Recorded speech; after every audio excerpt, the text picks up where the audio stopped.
কথায় আছে গ্রামে যদি আপনার ১০০% জায়গা থাকে আপনি শান্তিতে বসবাস করতে পারবেন না। কিন্তু শহরে যদি আপনার ১% জায়গা আছে তাহলে আপনি খুব শান্তিতে বসবাস করতে পারবেন।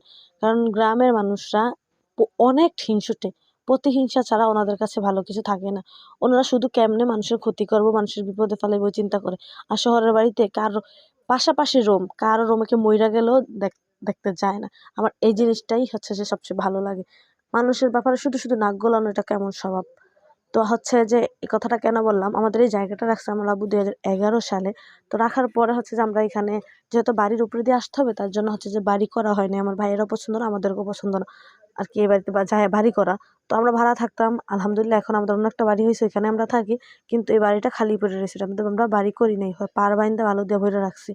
কিন্তু পাশাপাশিতে ওনারা হচ্ছে যে জমিন করে। তো প্রত্যেক বছর আমরা আমাদের এই গাছগুলো ডাইলিয়া দেই, আরকি ডালগুলা কাইটা দেই। উনাদের হচ্ছে সহ্য হয় না। উনারা নিজেরা অনেক সময় ডালগুলা কাইটা দেয়। তারপরে কি করছে, এখানে কতগুলো কলা গাছ আছে, সবগুলা কলা গাছের মাথা কাইটা দিছে। কলা গাছগুলো কাইটা নিয়া গেছে। তো এরকম করলে ভালো লাগে বলেন তো? অথচ এই জায়গার মধ্যে আমরা ৬ মাস ১ বছর পর আসি।